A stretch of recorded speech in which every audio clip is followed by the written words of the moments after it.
ಪದ್ಮಶ್ರೀ ಪುರಸ್ಕೃತ ಗ್ರಾಮಿ ಪ್ರಶಸ್ತಿ ಪುರಸ್ಕೃತ ಸಂಗೀತ ನಿರ್ದೇಶಕ ರಿಕ್ಕಿ ಕೇಜ್ ಮನೆಯಲ್ಲಿ ಕಳ್ಳತನ ನಡೆದಿದೆ. ಈ ಬಗ್ಗೆ ರಿಕ್ಕಿ ಕೇಜ್ ತಮ್ಮ ಇನ್ಸ್ಟಾಗ್ರಾಂ ಖಾತೆಯಲ್ಲಿ ವಿಡಿಯೋವೊಂದನ್ನು ಹಂಚಿಕೊಂಡಿದ್ದಾರೆ.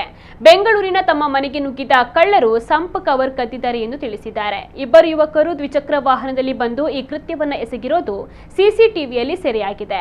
ಕಳ್ಳರು ಝೊಮ್ಯಾಟೊ ಡೆಲಿವರಿ ಸಿಬ್ಬಂದಿಯಂತೆ ಕಾಣಿಸಿಕೊಂಡಿದ್ದರು ಎಂದು ರಿಕ್ಕಿ ಕೇಜ್ ಆರೋಪಿಸಿದ್ದಾರೆ.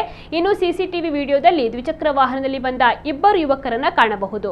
ಡೆಲಿವರಿ ಬ್ಯಾಗ್ ವಾಹನದಲ್ಲಿರೋದು ಕಾಣಿಸ್ತಾ ಇದೆ. ಒಬ್ಬ ಯುವಕ ರಸ್ತೆಯಲ್ಲಿಯೇ ಬೈಕ್ ಮೇಲೆ ಕುಳಿತಾ ಇದ್ರೆ ಮತ್ತೊಬ್ಬ ಬೈಕ್ನಿಂದ ಕೆಳಗಿಳಿದು ಮನೆಯ ಆವರಣಕ್ಕೆ ಪ್ರವೇಶಿಸಿ ನೀರಿನ ಸಂಪ್ನ ಕಬ್ಬಿಣದ ಮುಚ್ಚಳವನ್ನ ಕದ್ದುಕೊಂಡು ಹೋಗಿರೋದು ದೃಶ್ಯಗಳಲ್ಲಿ ದಾಖಲಾಗಿದೆ. ಜನರೇ ಜಾಗರೂಕರಾಗಿರಿ, ಇದು ನಿಮಗೂ ಸಂಭವಿಸಬಹುದು ಎಂದು ರಿಕ್ಕಿ ಕೇಜ್ ಅವರು ಎಚ್ಚರಿಸಿದ್ದಾರೆ. ಝೊಮ್ಯಾಟೊ ಹಾಗೂ ಸಿಟಿ ಪೊಲೀಸರನ್ನ ತಮ್ಮ ಪೋಸ್ಟ್ಗೆ ಟ್ಯಾಗ್ ಕೂಡ ಮಾಡಿದ್ದಾರೆ.